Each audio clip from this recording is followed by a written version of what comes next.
जय मूल निवासी, जय क्या बोलिए, जय छात्र धर्म, ओम नमो बुद्धाय। सर्वप्रथम मैं आयोजन करताओं का दिल से आभार व्यक्त करता हूँ कि क्षत्रिय करणी सेना को आपने मंच प्रदान किया, दिल से आभार व्यक्त करता हूँ। और हम सबके परम आदरणीय, परम पूजनीय और मैं तो कहूँगा मेरे पिता तुल्य, मेरे बड़े भ्राता तुल्य वामसेन के संस्थापक श्री वामन मेश्राम जी यहाँ उपस्थित है, तो उनके चरणों में मैं दिल से कोटि कोटि नमन करता हूँ। पूरा नमन स्वीकार करें आप। और यहाँ मेरी बहन भी विराजमान है, उनके चरणों में कोटि कोटि नमन। मंच पे आज जितने भी सम्मानीय राजकीय हो या फिर हो सामाजिक हो, जो आगेवान उपस्थित है, आप सभी को अरे यार कोटि कोटि नमन है। जय भारतवर्ष, जय मूल निवासी।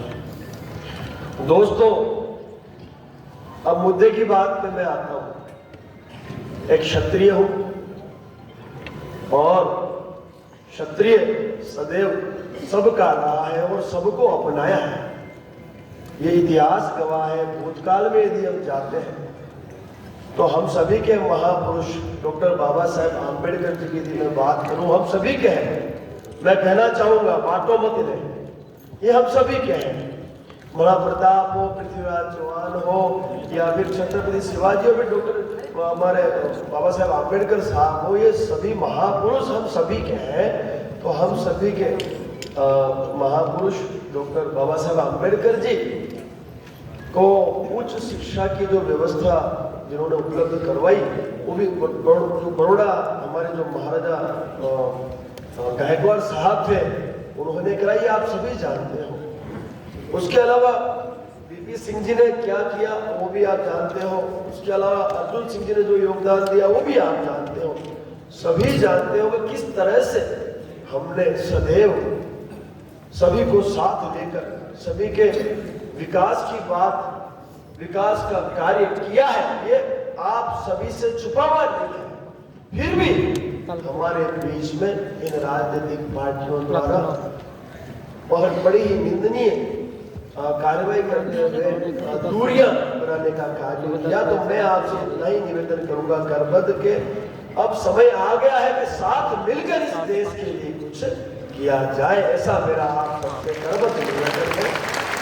अब बात रही हक और अधिकार की, तो हक और अधिकार लेने का तो हम सभी को अधिकार है।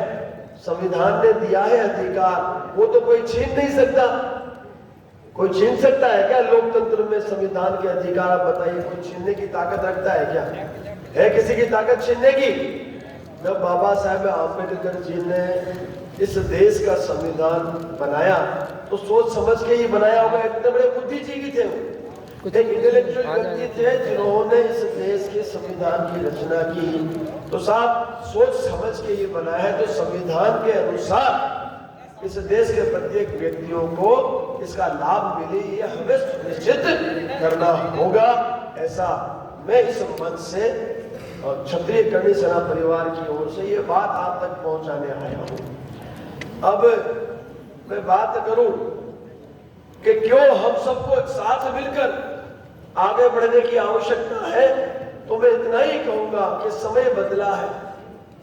जो छुआछूत का एक मुद्दा मेरे सामने आया था, वो भी मैंने पूरी कोशिश की उसे दूर करने की। मेरे पिता तुल्य वामन मेश्राम जी का जूठा पानी मेरे मन से पिया हुआ आप सबने वीडियो देखा होगा, पूरे भारतवर्ष ने देखा होगा। तो अब ऐसी बातों के लिए हमें जगह या स्थान नहीं देना है। पूरे भारतवर्ष में इन चीजों से हमें बाहर आना है और देश के लिए कुछ करने का समय आ गया है, करना ही है। तो क्यों ना हम आप जो अनुसूचित जाति, जनजाति और अल्पसंख्यक के जो हमारे भारतवर्ष के लोग हैं उनके लिए शिक्षा की व्यवस्था करें, अच्छी शिक्षा उन्हें मिले, उसके साथ साथ उन्हें व्यवस्थाएं मिले और जो मूलभूत सुविधाएं हैं, जो प्रत्येक व्यक्ति का अधिकार है, रोटी, कपड़ा और मकान, वो उन्हें मिलना चाहिए। व्यापार मिलना चाहिए, रोजगार मिलना चाहिए। तो ये सारी व्यवस्थाएं सुनिश्चित करना हम सबका दायित्व होना। जैसे मैं हूं, मेरा व्यापार करता हूं, मैं मेरे देश के युवाओं को रोजगार भी देता हूं, ये मेरा दायित्व बनता है। अब मैं ये नहीं देखता लोग किस जाति से है, मैं ये नहीं देखता किस धर्म से है, इस देश का युवा है तो वो रोजगार मेरे वहां अवश्य लेगा। और ऐसे हजारों लोगों को मैंने रोजगार दे रखा है। ये हम सबका दायित्व है कि हम इन जातियों से, इस धर्म की परिभाषा से ऊपर उठकर देश हित की बात करें। बाकी मैं आपसे वादा करता हूं, एक आपका एक वो है ना, क्या बोलते हैं, जय 84 कुछ है ना अपना, बोल 85, तो अब तो साहब 85 से आप बढ़ा दीजिए, हम तो इसे बढ़ाइए। मेरा निवेदन है राम साहब से कि भाई अब इसे बढ़ाइए आप, क्योंकि अब बोल 85 नहीं है, अब तो मेरे ख्याल से 97 हो गए, अब तो 97 हो गए। तो अब तो इसका कुछ और हमें ऐसे एक मुहावरा तैयार करना होगा, ताकि ये क्षत्रिय समाज जो, देखो साहब हकीम खान सूरी साहब थे, महाराणा प्रताप जी के साथ थे, सेनापति थे कि नहीं, कैसे भूल जाए हम।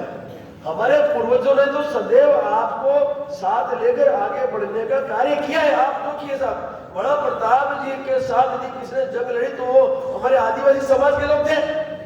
तो साहब मैं ये पूछना चाहता हूं कि हम अलग हैं क्या? हम तो एक ही थे, एक ही है। और मैं आपको विश्वास दिलाता हूं पूरे भारतवर्ष में हम साथ मिलकर इस देश हित की कार्य पे आगे बढ़ेंगे, मेरा आप विश्वास रखना। राज शेखावत जो है वो सेवक है साहब, जनता का सेवक है। फौजी आपके सामने खड़ा है और फौजी के लिए सब एक समान होते, तो क्षत्रिय हूं, सबका हूं, फिर फौजी भी हूं। तो अब मेरे लिए तो ये दायित्व बहुत ही ज्यादा बढ़ जाता है, क्योंकि हमारे फौज में हम सब साथ ही बैठते थे। वहां पे भी तो अनुसूचित जाति, जनजाति, अल्पसंख्यक और सामान्य वर्ग के लोग थे ही। कहीं कोई भी तरह का कोई ऊंच नीच या ऐसा कुछ था ही नहीं। सब साथ में बैठ के खाते थे, साथ में घूमते थे और लड़ते भी थे देश के लिए। हम सब साथ मिलकर साथ बॉर्डर पे। तो मैं कैसे मान लूं कि इस भारतवर्ष में अभी भी हम हमारे भाइयों से दूर है, मैं नहीं मान सकता। इसलिए मैं आपसे निवेदन इतना ही करता हूं कि यदि ऐसी कोई घटना आपके वहां घटित होती है जहां आपको आहत होता है, आपके साथ अन्याय अत्याचार होता है, और यदि मेरा कोई क्षत्रिय वहां है तो साहब आप मेरे से अवश्य संपर्क करना। मैं उसको सीधा फोन करूंगा और मैं अपने इंटरफेरेंस के माध्यम से उस व्यवस्था को सुधारने में पूरी की पूरी अपना योगदान अवश्य दूंगा, ये मेरा वादा। क्योंकि कंडीशन अपने भारतवर्ष में, आप समझिए, कंडीशन अपने भारतवर्ष में है। और वामन मेश्राम जी की जो सेना है वो भी पूरे भारतवर्ष में स्थापित है। और मैं तो कहता हूं कि यदि इस भारतवर्ष में यदि कोई सबसे बड़ा संगठन है अनुसूचित जाति, जनजाति और अल्पसंख्यकों के लिए, तो वो क्या है साहब? वामसेव है। और उसकी ये पार्टी है बहुजन मुक्ति पार्टी, और आज उसका दूसरा राष्ट्रीय अधिवेशन है। और ये मेरे लिए गर्व की बात है कि आप लोगों ने मुझे स्वीकारा और मुझे आपने यहाँ आमंत्रित किया। मैं ऋण आपका कभी नहीं चुका। सीधा साधा आदमी हूँ साहब, फौजी आदमी हूँ, दिल से सोचता हूँ, दिल से बात करता हूँ। मैं इन चीजों में नहीं मानता, मैं व्यक्ति विशेष में मानता हूँ।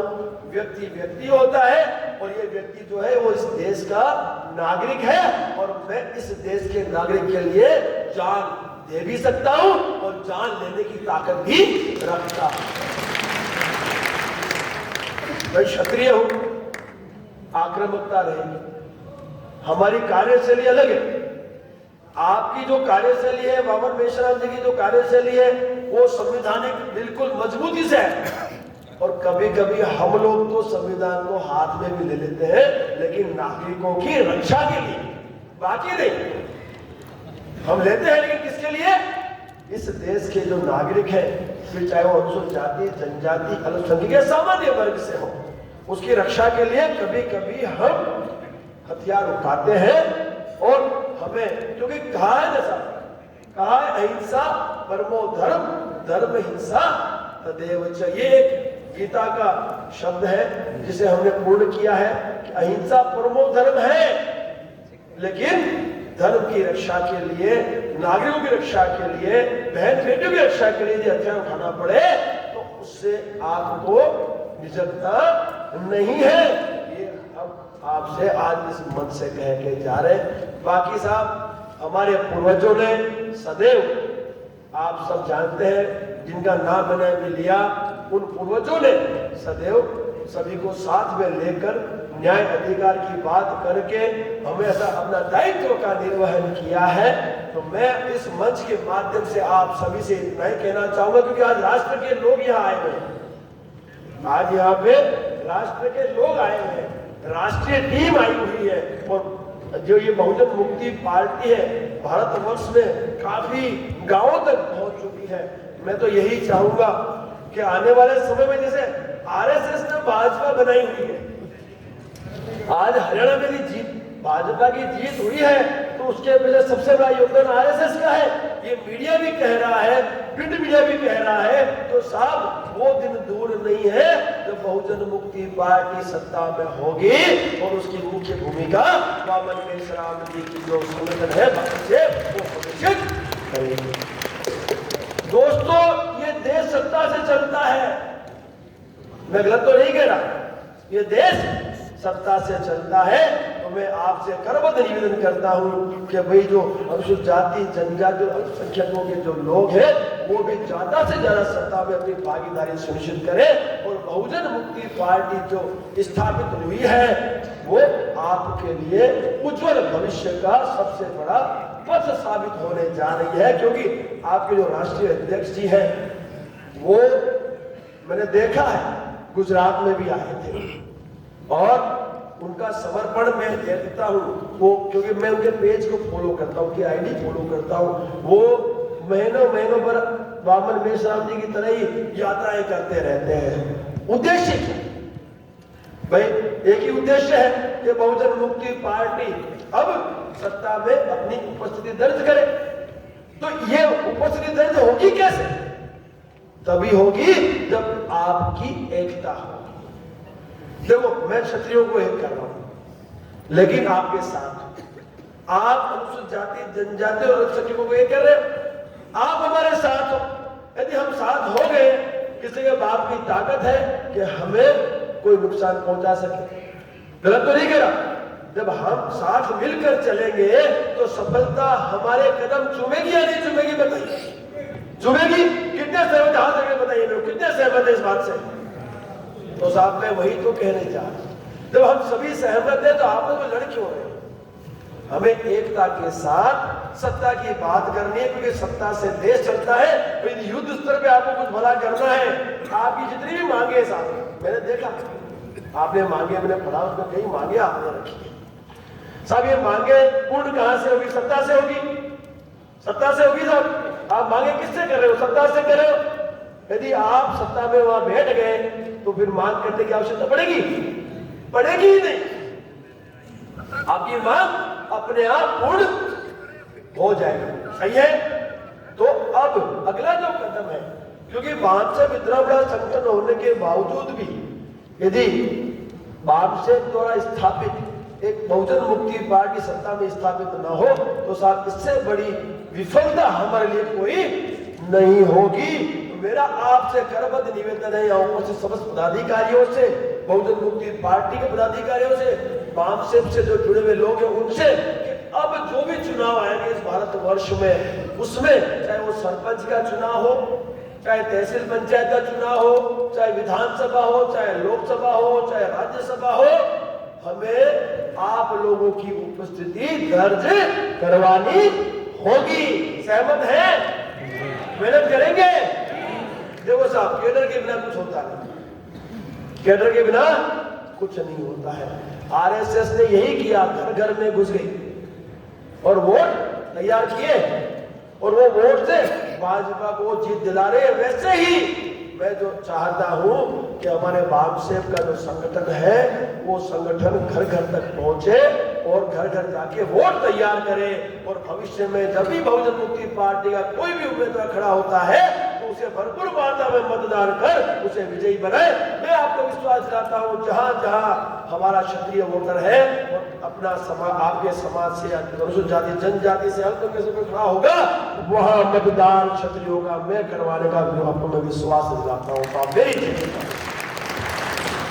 मैं प्रधान दूंगा आपके लिए, मैं मैदान में आऊंगा और मैं आपके लिए जहां जहां आपके उम्मीदवार खड़े उनको मतदान करवाने की मैं अपील करूंगा। मैं आपको विश्वास दिलाता हूं। तो मैं तो चाहता हूं, मैं तो यही चाहता हूं कि एक बार फिर वही जो समय था जब हम सब साथ मिलकर इस देश के लिए लड़ा करते थे, वो समय स्थापित हो जाए। ज्यादा समय नहीं लूंगा, मैं जानता हूं सभी को भूख भी लगी होगी, 2:30 बज रहे और जो मुझे अच्छा मेरा नंबर नहीं, बिल्कुल आप सब पदाधिकारी हैं, आपको अधिकार भी है। मेरे नंबर में अभी आपको इस मंच के माध्यम से मैं दे देता हूँ। आपको जहाँ जरूरत पड़ती है, अभी भी जरूरत था, अभी भी आपके वहाँ से कॉल आते हैं मुझे। जब से मैंने वो छुआछूत वाली घटना को मैंने मैंने खत्म करने के लिए पहल की है, मामन मेश्राम जी का मैंने जूठा पानी मंच से पिया है, तब से आज तक मेरे को ऐसे कई कॉल आए हैं पूरे भारतवर्ष से कि जहां क्षत्रियों की तरफ से यदि कोई गड़बड़ी हुई है तो वो मैंने फोन करके उसे काफी हद तक मैंने क्लियर करने का काम किया है। तो मैं अवश्य नंबर दूंगा। मैं आपसे कहता हूँ, कहीं भी भारतवर्ष में आपको कोई तकलीफ परेशानी होती है, गाँव में हो चाहे शहर में हो, आप एक बार हमें संपर्क अवश्य करें। देखो, संविधान ने आपको बहुत सारे अधिकार दिए हैं, कई अधिकार हैं। उन अधिकारों का सदुपयोग करोगे साहब तो मुझे पूरा विश्वास है कि आप इन अन्यायों से लड़े जीत जाओगे। लेकिन मेरा निवेदन समझना, मैं कभी विरोध नहीं करता। आपका अधिकार, ये जो आपने मांगे रखी है वो मिलना चाहिए।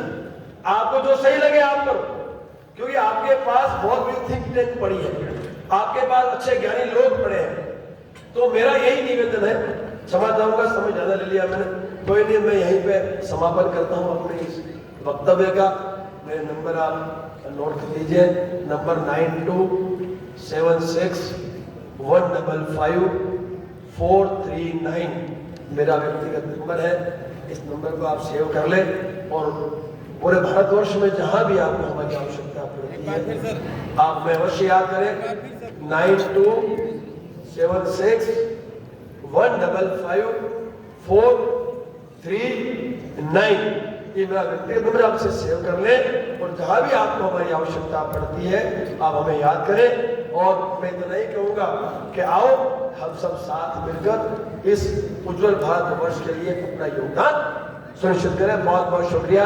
जय छात्र, जय मूल निवासी, ओम नमो बुद्धाय।